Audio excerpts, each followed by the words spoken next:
Eh bien salut tout le monde, j'espère que vous allez bien. Alors aujourd'hui on va faire une vidéo spéciale Nvidia. On va voir ce qui s'est vraiment passé à la conférence de presse qui s'est passée hier, qui a duré 1h35 je crois, et il y a eu beaucoup de blabla, mais pour pas grand chose. En fait il y a deux points importants. Une, la 4090, on sait le prix, la puissance et bien sûr la consommation électrique, et aussi les deux, je dis bien les deux, RTX 4080. Alors, j'ai une petite question qui me tenaille et je voulais vous la poser. Est-ce que vous êtes prêts à claquer un SMIC pour avoir une carte graphique? Bon les amis, avant de revenir sur la conférence de presse de Nvidia, qui dure à peu près 1h35, il y a des points quand même important à soulever et d'autres c'est plutôt pour les professionnels, donc ça on n'en parlera pas, mais on verra ça en fin de vidéo. Le point important de cette vidéo concernant Nvidia, c'est que en fait EVGA et Nvidia c'est complètement terminé. Après 10 ans de mariage, EVGA ne fera pas de RTX 4000. Alors pourquoi? Tout simplement parce que Andrew Han, donc le PDG de VGA, se plaint auprès de Gamer Nexus d'un manque de visibilité et de communication de la part de Nvidia par rapport à ces fameuses RTX 4000. Et vu que Nvidia met en place moins en moins de marge à ses partenaires au niveau financier, VGA a dit on arrête les frais, on ne fera pas de RTX 4000, c'est terminé, on arrête tout ça. Alors c'est un peu dommage parce que les cartes graphiques VGA étaient vraiment de très bonne qualité et moi j'en étais content. Après j'aimais bien la marque VGA. Il faut savoir que c'était quand même une décision très difficile à prendre de la part du PDG, puisqu'il faut savoir que 80% du chiffre d'affaires de VGA concerne les cartes graphiques. Ils disent aussi qu'il n'y a pas vraiment un éventuel partenariat avec AMD et Intel au niveau des supports cartes graphiques. Donc, est-ce qu'ils vont créer leur propre carte graphique ou alors simplement développer d'autres matériels comme ils le font actuellement, les cartes mères et ainsi de suite? Ça, pour l'instant, on n'en sait pas plus. VGA débarque du navire Nvidia, mais il est tout de suite remplacé par un nouveau mousse, et ce nouveau mousse s'appelle Lenovo. Alors il prépare sa propre carte graphique, ça va s'appeler Légion, c'est une carte personnalisée, donc la voici. Bon, là apparemment ça sera un prototype, je la trouve pas très sexy, personnellement, pour une carte haut de gamme. Alors là, on a une photo, vous voyez, on voit 90, à mon avis, c'est une RTX 4090, je vois mal faire déjà des cartes en RTX 3090, ils vont profiter de la sortie des 4000 pour pouvoir faire leurs cartes. Vous voyez, on a un nouveau connecteur ici, alors je ne peux pas agrandir la photo, vous verrez directement par chez vous, mais c'est une grosse carte, elle fait 7 cm d'épaisseur, donc 3 slots, 35,6 cm de long sur 13,6 de profondeur. Donc il va falloir déjà un bon boîtier pour pouvoir le passer. On ne sait pas quelle sauce ils vont nous le mettre pour au niveau du prix. Donc pour l'instant, on attend. Lenovo, généralement, il est connu pour ses PC portables de très bonne qualité, mais un peu cher à mon goût. Mais ça tombe très très bien. Donc maintenant, on attend. On va passer au principal de la vidéo, la conférence de Nvidia, qui s'est passée hier, et ça dure à peu près 1h35 ou 1h45, je ne sais plus trop. Mais c'était bien, alors bien chiant. Tout simplement parce que il y a beaucoup de blabla sur tout ce qui est innovation, technologie, mais ça ne nous concerne pas, nous, en tant que gamers. Ça concerne plutôt les développeurs. Ils mettent énormément de choses en place pour les développeurs, donc ça c'est plutôt bien, surtout pour le ray tracing, mais après nous ça ne nous concerne pas vraiment. Ce qu'on va retenir nous surtout c'est les RTX 4080 et 4090, et en fait lundi je faisais une supposition sur une 4070 Ti sur le même assemblage de chaînes de la 4080 et en fait j'avais complètement faux.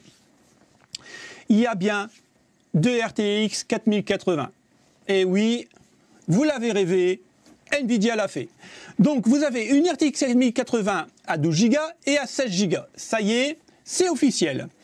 Elle serait en gros 2 fois à 4 fois plus rapide selon le modèle qu'une RTX 3080 Ti qui est vraiment pas mal. Donc gravée en 4 nanomètres. Ici, la première version sera disponible à partir de 899 $. Ce qui fait en France 907 €. Ouais, vous avez bien entendu, 907 €. Que dire? Que dire? C'est juste énorme, quoi.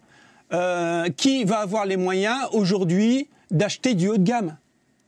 907 €, quoi. Imaginez le mec qui gagne 1300 € au SMIG. C'est juste n'importe quoi, hein. Je pense qu'on arrive dans des trucs où il n'y aura que les riches qui vont pouvoir profiter d'un bon PC, quoi. Une alimentation minimum de 700 watts recommandée. 700 watts recommandée. Rappelez-vous, avant la période Covid, donc il y a 2-3 ans, on parlait de 450, 550 watts, 650 watts. C'était vraiment très bien pour avoir une alimentation pour un PC. Aujourd'hui, c'est 700 minimum. Donc, on aura une horloge de base de 2,31 GHz et en boost à 261 pour la 12 Go. Pour la 16 Go, elle sera à 1199 $, ce qui équivaut sur mon petit cahier que j'ai noté, 1210 €. Un SMIG. 1210 €. C'est juste aberrant. J'arrive pas à comprendre. Je vous avoue, hein, que là, je suis complètement largué. Alimentation minimum de 750 watts. Et elle tourne beaucoup moins vite que la 12 Go. Elle tourne à 2,21 GHz et en boost à complet, ça sera à 2,51.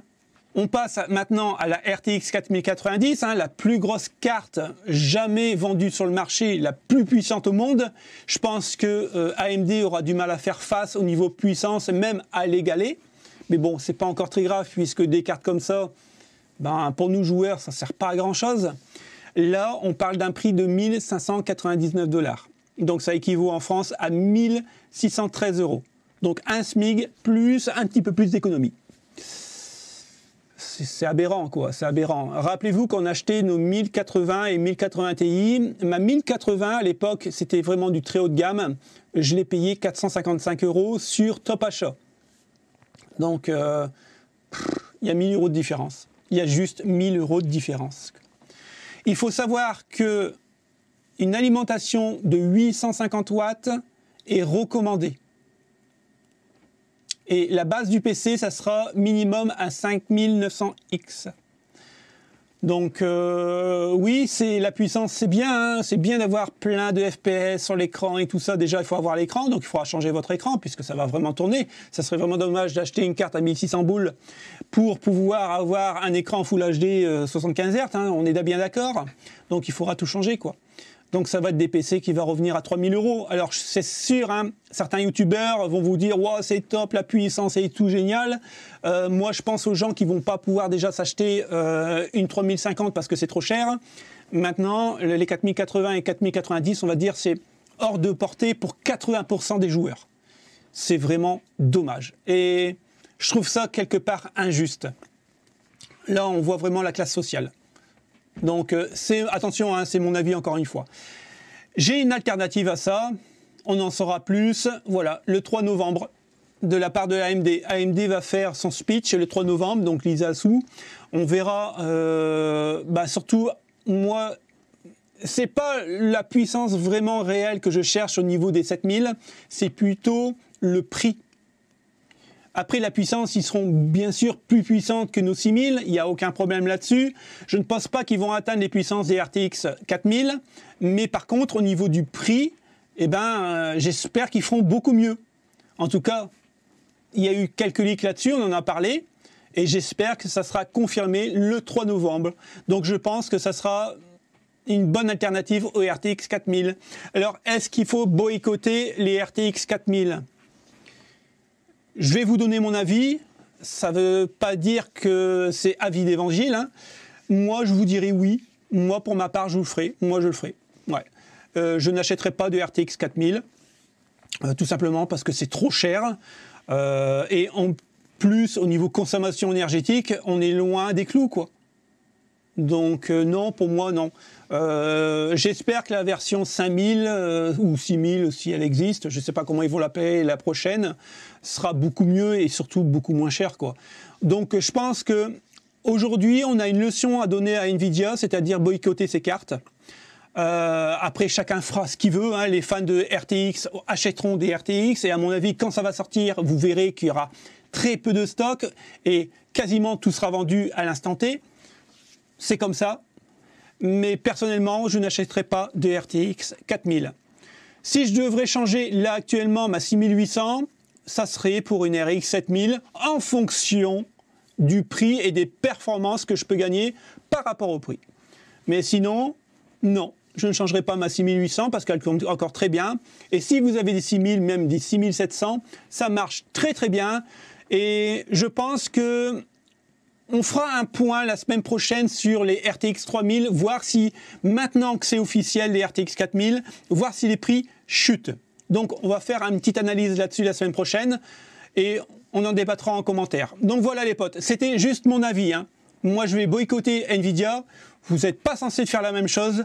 Vous êtes libre de vos choix. Je ne vous l'impose pas. Mais en tout cas, pour ma part, ça sera comme ça. Merci d'avoir regardé. Je vous souhaite une bonne fin de journée ou une bonne fin de soirée. Ça dépend à quelle heure vous regardez la vidéo. On se retrouve très bientôt. Salut les potes, ciao ciao.